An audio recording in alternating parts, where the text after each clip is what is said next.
What's up everyone? Welcome to the channel. And welcome back if you've seen a lot of our other videos. Now check it out. Today we've got the 5 pros and cons to living in Los Angeles. We're born and raised here in Los Angeles, so we're gonna give it to you straight. So we're gonna get after it right now.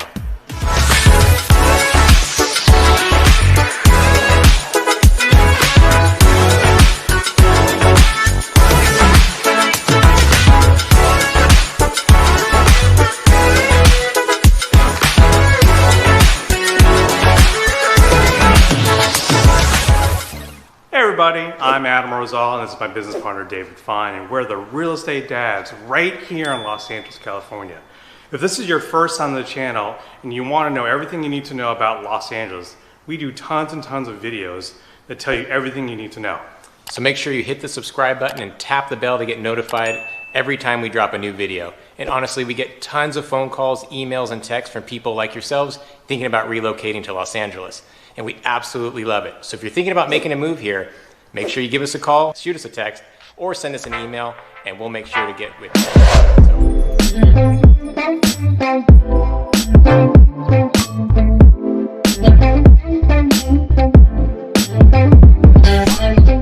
All right, we've got through our first pro and our first con, and remember, stay tuned to the end because we are going to have our bonus con for you that you're going to want to make sure you tune in and listen to.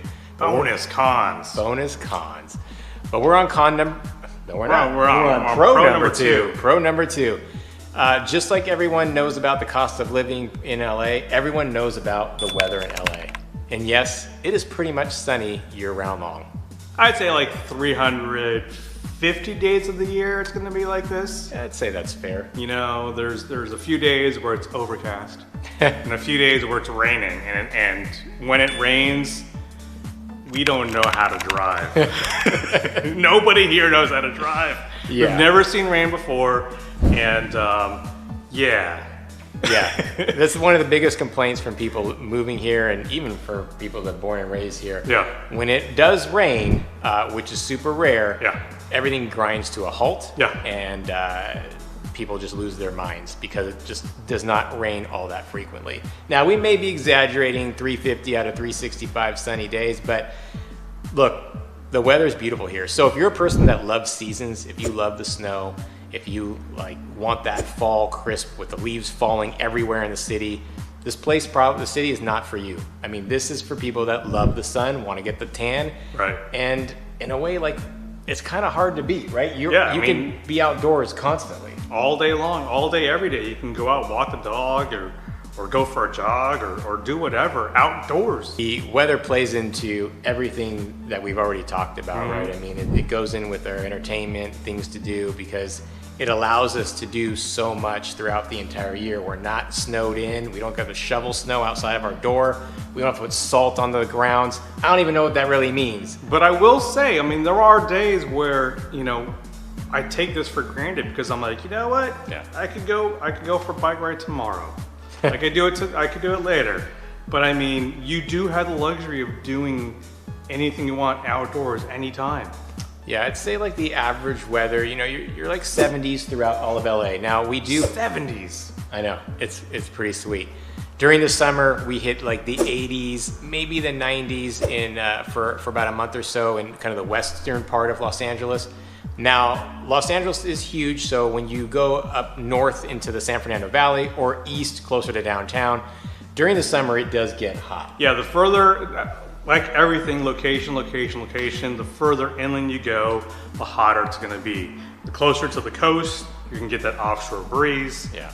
Much cooler. It's much cooler. So in the summer, in the valley, what we call the valley, it's the San Fernando Valley, and then downtown LA and a little bit east of that, you're gonna be hitting triple digits. There's no way escaping it, and it is brutally hot. You get out, step out the door, and it just hits you in the face. Now the good thing is, it's a dry heat. Sure. We're not like in the South where you get out and you just feel like you just took a shower. We don't have that type of humidity. It's not humid at all. No, it is a dry heat, so it feels a little bit less. It's comfortable. It's very comfortable. 100 degrees, 110 is not all that comfortable. See, I live in the valley, so I feel it a little bit more than this guy. Yeah, I live closer to the coast. Yeah. But we're both in Los Angeles. Yeah. It's enormous. I don't rub it in that much. So again, if you like seasons, city's not for you. But if you like the idea of spending your time outdoors throughout the year and allowing you to do pretty much anything you want outdoors, this is the city for you. Now, we do have a couple of interesting weather patterns here. Sure. We have something called June gloom. So in June, we do get like this weather pattern where the fog rolls in from the coast and just kind of sits there, and it pretty much is the whole month of June. It is nuts, man, because that's my birthday month, and it's just like, it is foggy, Yeah. but it's kind of, it's comforting. I like it. We like it because we don't get too many seasons. Exactly. It's a little It's like, different. this is whoa, different. This is, yeah, and it's in the middle of the summer, so it's a little odd. Yeah. We have something called the Santa Ana winds.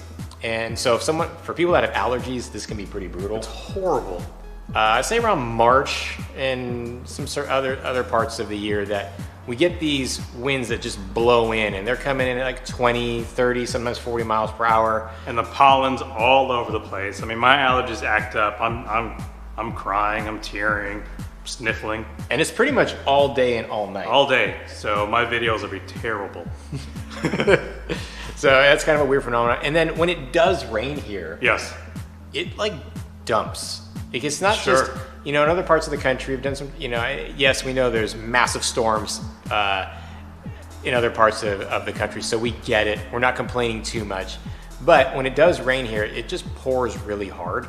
It's not like a little bit of a drizzle. I mean, you get that once in a while. And that's only on an inch of water. Yeah. Hey, I promise, I have video. It's crazy of this downpour. It really does happen. Sure. It hails. Okay. But yeah, so weather, just it allows us the freedom to enjoy like everything that Los Angeles has to offer. Mm-hmm. So we highly recommend coming in, at least visiting and checking it out to see what we're talking about. It's Just not in June. I mean, it's still, it's winter, it's sunny out. I'm in t-shirt, so I'm in a polo. yeah, shorts and t-shirts constantly. All right, con number 2, Con number 2. transportation. Yep. It's pretty bad here. Yep. We got lots of traffic. Lots of traffic. In fact, we are the 5th worst city in the world when it comes to traffic. And we live it daily. Mm-hmm. So if you're someone that doesn't like to be stuck in traffic, maybe LA is not for you. It's hard for us, born and raised, and I mean, it just gets worse constantly. We don't really talk about distance as far as miles go. We talk about it in time. Yeah. No one ever says, how long is, no one asks how many miles is it to get somewhere. We always say, how long is it gonna take? Absolutely. How many minutes, how many hours? It's pretty insane here. Yeah.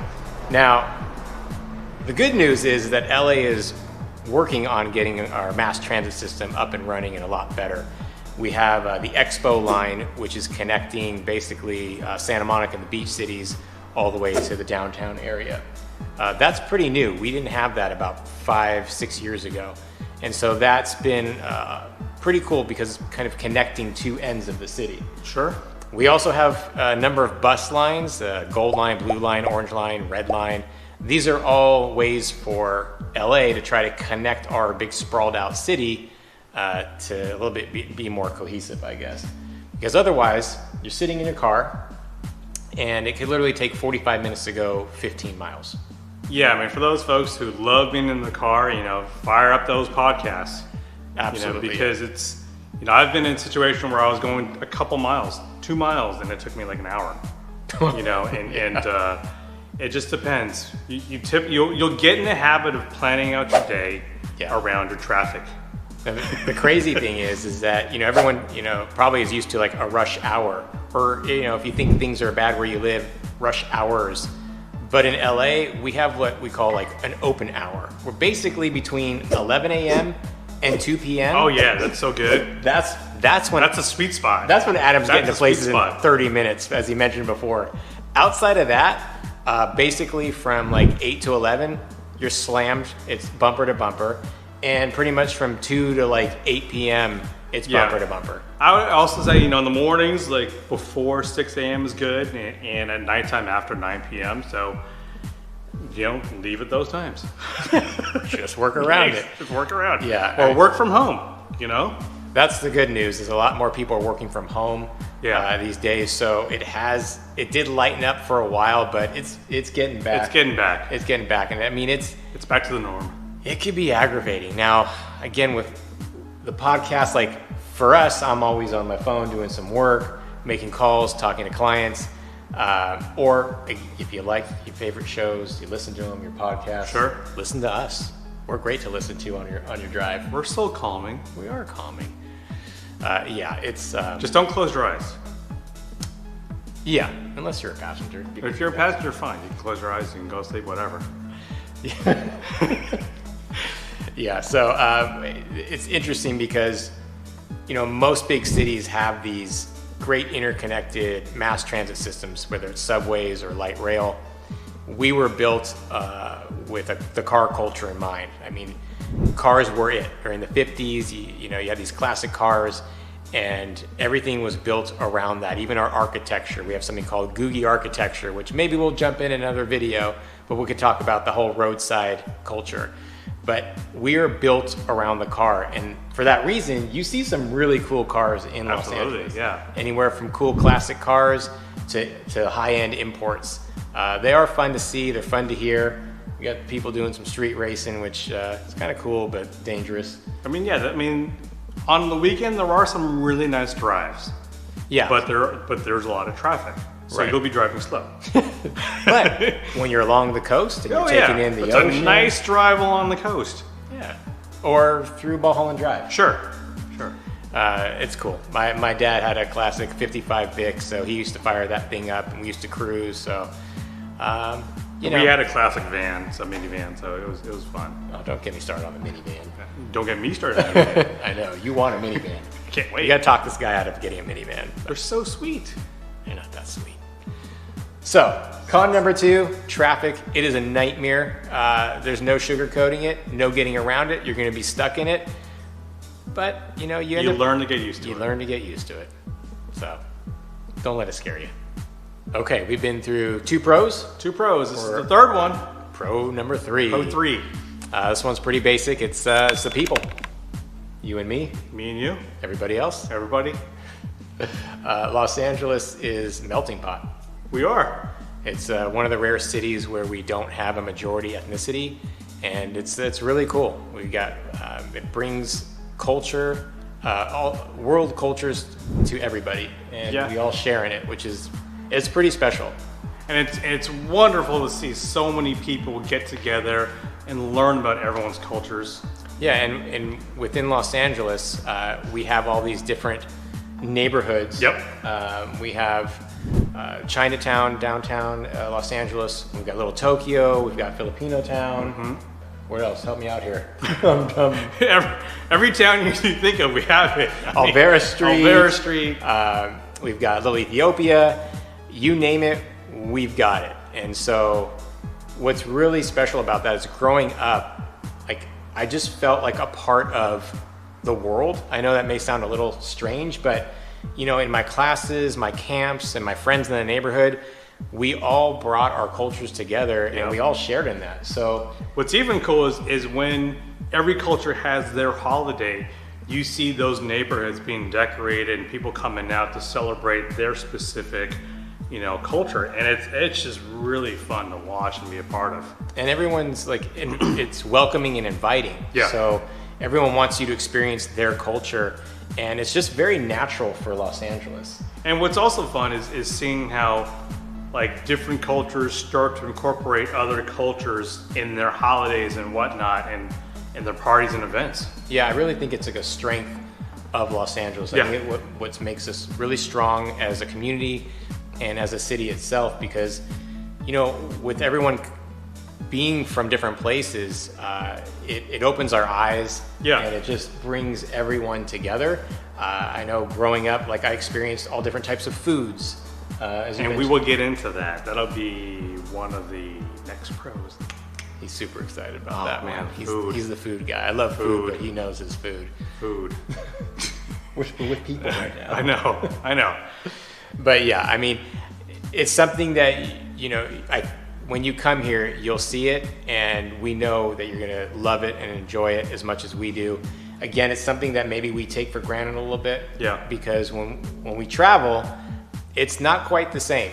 And it just feels like we have this worldly perspective being around so many different cultures. And it just, I don't know, for me, it's warming and inviting. Yeah. No, I enjoy it. So, pro number 3, the people. All right, now we're on con number 3. I'd say con number 3 is going to be we're a sprawled out city. Yeah.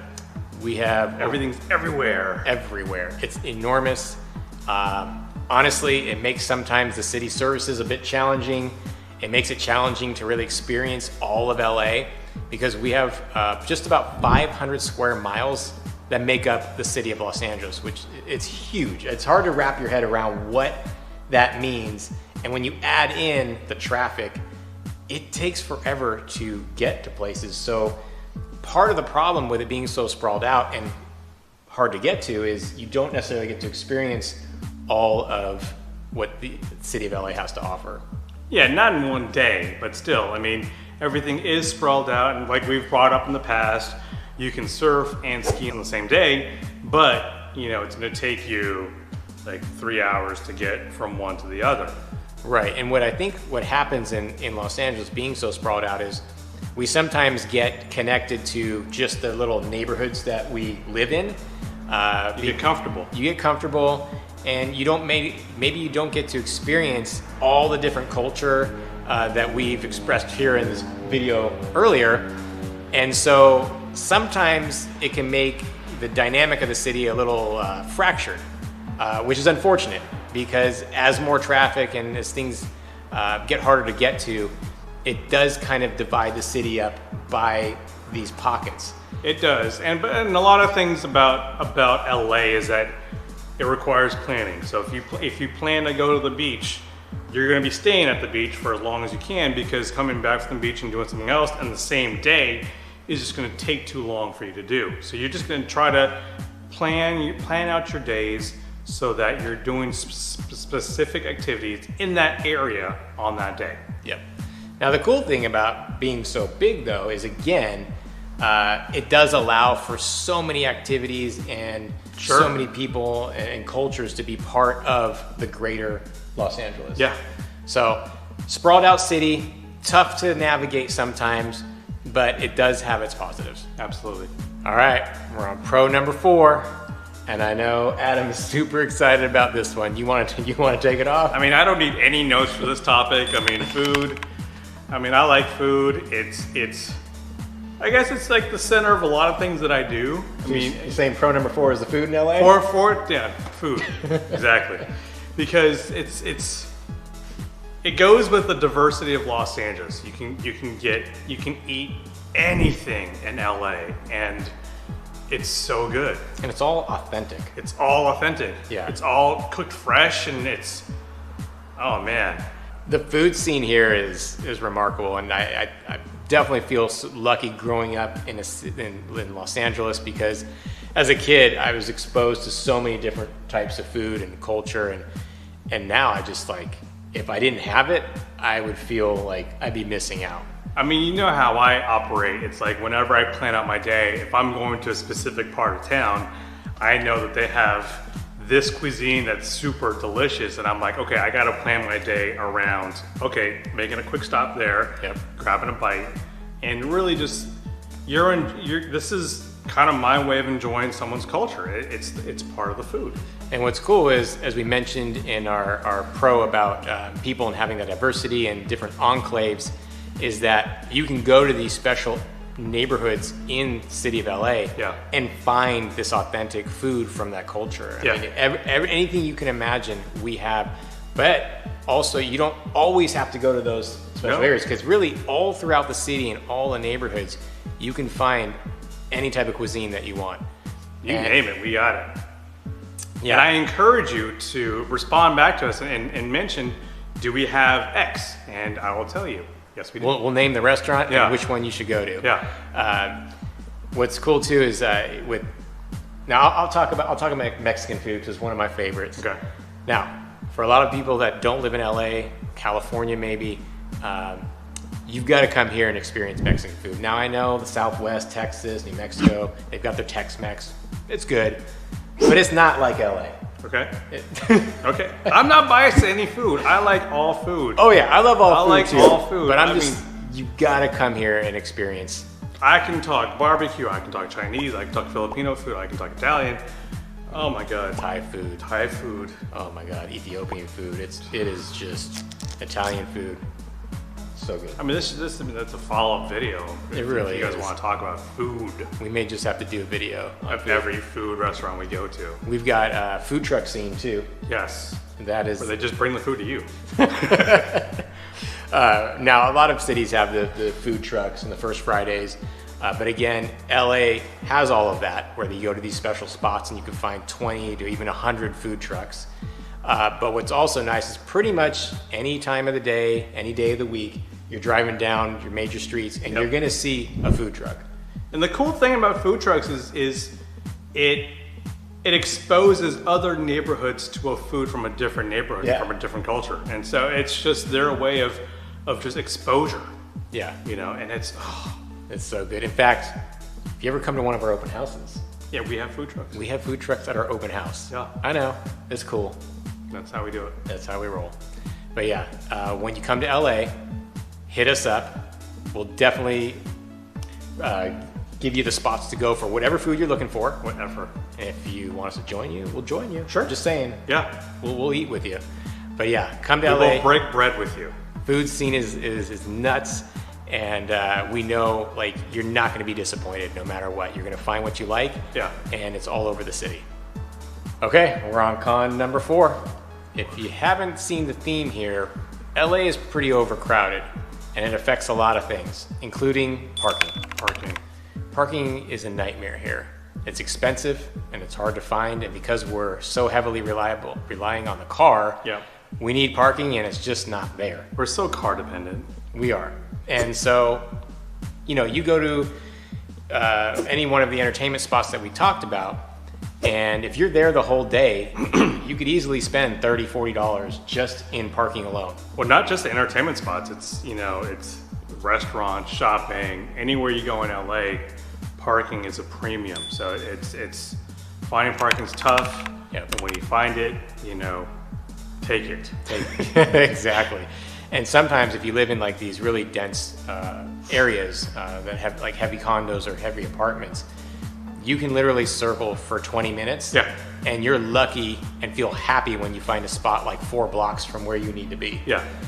It's nuts. And not only on top of the lack of parking and how expensive it is, you have these street signs. Oh yeah, they're confusing. I mean, you have a post that has 5 signs on it and you almost have to be an attorney to interpret and read how all of these signs and the rules and the laws affect on you on this one spot. And if you misread one line, you got a ticket for $60. Yeah. It's pretty terrible. And it's not uncommon that you start muttering to yourself, I should have just walked. I should have just walked. At some point, you've circled around for 20 minutes and you're still walking half the distance. Exactly. You might as well just, cut out all of it out. Call an Uber from somewhere else. Yeah, well, so that has actually helped out quite a bit. It has. Yeah, more people are Ubering, Lyfting. It makes the driving experience, the traffic experience so much better when you have someone else driving it. That it does, yeah. So if you're someone that needs to just park and jump out of your car, it's gonna be tough in Los Angeles. Good news is our transportation system is getting better by the year, and so parking will hopefully become less of a problem. But seriously, at the end of the day, it's you'll get used to it. And that'll be a common thing we tell you also. Get used to it. You just get used to it. And it's part of you get used to this weather, part you of the get cost used of to the living. food, you get used to it. Yeah. All right. We made it to the last pro on the list. 5. Pro number 5. Pro 5. Now this is actually the main reason why people come here in the first place. Yeah. Job opportunities. Yep. Pro number 5. Again, like food and people, you name it, we've got it. And it's such a draw. I mean, people have been moving to California for opportunities since the gold rush, and it just still continues. Right now, it's the tech rush, essentially. Oh, absolutely. But we've got so many different industries that are constantly hiring, whether it's the tech industry, biotech, entertainment, construction, digital, healthcare, startups. I mean, we're basically the ABCs of job opportunities. We really are. You know? And all these major companies are starting to come here. Yeah, Silicon Beach. I mean, we've dealt with a lot of relocations where companies are moving talent from all over the United States into Los Angeles because this is the hub. So many people want to live here that we got Facebook, we got Google, we have Tesla, we have Apple. I mean, Snapchat, and we have all the Hulu. Studios too. Yeah. Fox, CBS, NBC. So we have anything here. A lot of startups here because this is where a lot of the CEOs try to raise their money to get bigger. Right. Because there's so much money in Los Angeles, these companies know it, and a lot of startups come here for their backing. Thank you. For their financial backing. Financial backing. And again, it's why so many people move here. We chose real estate as our careers, which is helping you move here. But it's amazing when we talk to our clients. It's such a diverse group of jobs and careers. Yeah. And so we see it in our business, and we just see it pop up all over Los Angeles. It's an expensive place to live, but people pay really well here too. But that's the cool thing is a lot of our people that we've relocated here, they're like, when they've been propositioned by their company to move to LA, everyone says, yeah, it's a great chance to come to LA on someone else's dime because they're fitting the bill. And you know, Los Angeles just has a lot of companies, a lot of opportunities for everybody. Yeah, and it kind of starts with tourism, really, when you think about it. Sure. You know, whether you've been here yet or you plan to come here and visit Los Angeles, it all starts with that first tour of LA. And when people come here, they kind of get sucked in. Yeah. And that's when they're like, you know, it's a lifestyle. Yeah, lifestyle. I want to live here. I want to move here, and I want to work here. Right. And so that's why so many companies bring their headquarters here, bring their operations here. Yeah. And you know, it's pretty impressive. With all of those opportunities, it really allows for, again, it kind of goes back to the culture and people. There's so many different people you run into with, you know, schools of thought. Yeah, there's a lot of different mindsets here, and so that helps elevate your train of thought, your thinking when you get here, and it improves your business. Yep. So if you're looking for work, LA's got you covered. Yep. And we highly recommend you, even if there's certain companies that you're interested in working for, definitely look them up in Los Angeles because I guarantee you they're here. All right, we got our last pro in. Yep. We got to hit our last con in, which again, fifth con. we know why you're here. Yeah. The fifth con is something that's actually a little bit newer to Los Angeles and becoming a little bit more problematic, although they are finding some solutions, and that's homelessness. Yes. You've probably read about it. You've seen it on the news. There's really no getting around it. We do have a really big homeless problem. It's for a number of reasons. One, city of Los Angeles has very loose laws about the way people live. And so in many ways, it brings in a lot of homeless people from other cities to Los Angeles. But the bigger issue is, why are so many people homeless? We're not going to really get into that.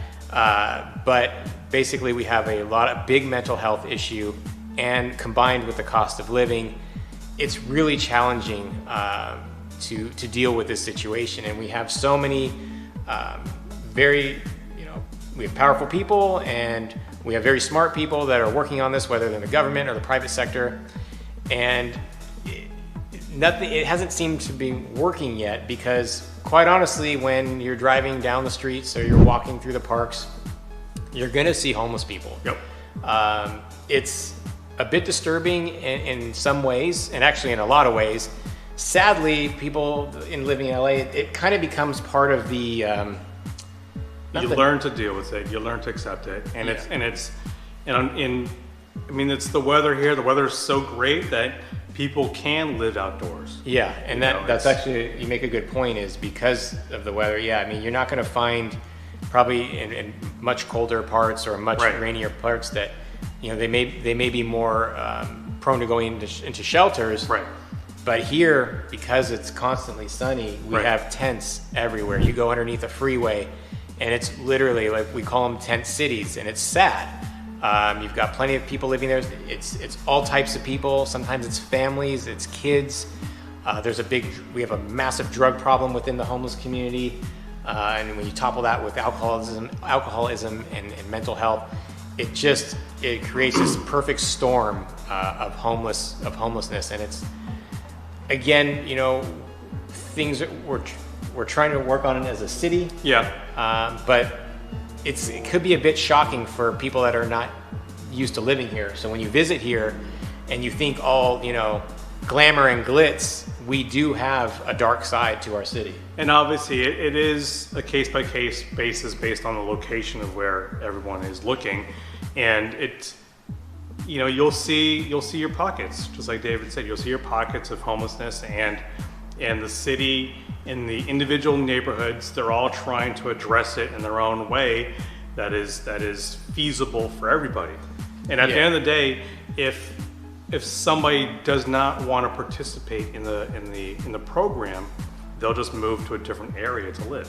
Right. So it's really trying to figure out ways to deal with the greater issues, and I think it's tough to accomplish, but hopefully we've got some solutions coming down the road and really get people the help that they need and want. And sadly, this has come into crime. It's increased crime. But you're not going to see it everywhere. But don't be surprised and shocked when you do see this in Los Angeles, because it is a problem, and you are going to see it. And it's a weird juxtaposition too when you see this Rolls Royce driving down the street, or Bentley or Ferrari, whatever it is, and you somebody have panhandling right next to them, right. and a homeless camp. It's kind of odd to see, and it's just it kind of makes you sit back and think. But there's a large discrepancy in the socioeconomic classes here. Yeah. So there you have it. We've got our 5 pros, 5 cons. 5 cons. We hope you enjoyed those. Oh, wait, there's a bonus con. Bonus con. I know you've all been waiting for it. Earthquakes. Con number 6, earthquakes. For those of you that have not experienced an earthquake, I'm sure it could be quite unsettling, because it is quite unsettling for those of that have been born and raised here. Yeah. We have earthquakes all the time, but you really don't feel them unless they're like 3, 5 and above, or you're right there in what's called the epicenter. Yeah, there's those sites that do document all of the earthquakes, and you do see a 2 here, a 3 there, and then you'll experience a 4 or 5 in LA, and you never know when it happens, and when it does, you kind of feel like, was that a big semi truck that rolled by? And then you realize, no, my whole house is shaking, and the chandelier's moving, and the mirrors are moving. And it's definitely, I don't think you'll ever get used to it. It's unnerving. Like we're used to it in the sense that we know it's going to happen. And when it does happen, it startles you. You're like, well, what's that? Right. And then you just kind of roll with it. And the funny thing is there's 2 different types of earthquakes that you feel here. There's the rollers, and you literally, it's the weirdest feeling. You feel the ground rolling, and it's odd. The house shakes and sways. I'm trying to give you the visual effect right now. We're not having an earthquake now. No. And then you have the jolting earthquake. That one just hits hard. It's almost like a car or a truck ran into your house and just jolts the house. Yeah. And then you have this continual shaking. Now, again, earthquakes are common, but the bigger ones that you feel, not that frequent. Yeah. But we grew up here, so we experienced some of the larger earthquakes. We experienced the 91 Northridge earthquake. 94. 94, sorry. 94 Northridge earthquake, which is in the San Fernando Valley. It was like 2 a.m. or something like that? Yeah, it was in the morning. It was early. I remember my brother was actually at a friend's house down the street, a sleepover. And so that was messed up because he was on his own. But that thing hit. We had our TVs fly across the room, our bookshelves fall down, we windows breaking, cracks in our house, and it's nuts. Like, it is so violent. And I actually remember the bed was shaking. My head, it shook me so hard, it shook me up and it hit my head on the wall. Oh, wow. And then it's scary because the closer you are to the center of the earthquake, you have buildings that were collapsing. Yeah. Not just the superficial damage that, and thankfully we got help from the government to fix our home, but there was people that, they die in these things, and it's buildings fall, they collapse, they crush, and it's very jarring. Yeah, it's definitely scary. You'll never get used to it, and because you never know when it's going to happen. You never know what's going to happen. There's no, in other parts you've got hurricanes and you've got tornadoes. Sure. And frankly, and you have warnings for those things. Yeah. You can see it coming down the road. Yep. Snowstorms. We're not downplaying any of that because, Right. frankly, we haven't really experienced that. So tell you what that feels like. I will say the idea of having something shake without your control, without any warning, and being so violent, that I think is just something that until you really experience it, you have no idea what it really feels like. So when you do experience it, give us a call. Yeah, we'll walk you through it. Walk you through it, exactly. You're supposed to drop under something heavy like a table. Drop and roll? Oh, no, I think that's for a fire. Sorry. Yeah. But definitely get under something big and heavy. Get underneath the table. Don't be by any windows because they can implode and explode in. Right. Don't be in the doorways because those doorways will just slam and shut on you. Get under a high beam. Don't go outside underneath trees. Make sure you're away from tall buildings. Those types of things. And then we'll plan out an evacuation route for you. We'll help you with that. Yeah, we got you. Oh, with earthquakes, make sure when you move here and live here that you have what we call earthquake kit. You'll want that close and easily accessible. We've got, flashlights, portable stoves. Hey man, I got batteries, I got solar power, I got this, I got that. Just call me, I got what you need. Because when you have the bigger earthquakes, your power will be down. Yeah. The grid shut down, you have no power. You could be without electricity for sometimes days if it's the big earthquakes. Right. Or a matter of maybe just half a day. But either way, you want to be prepared. So con number 6, our bonus con, earthquakes.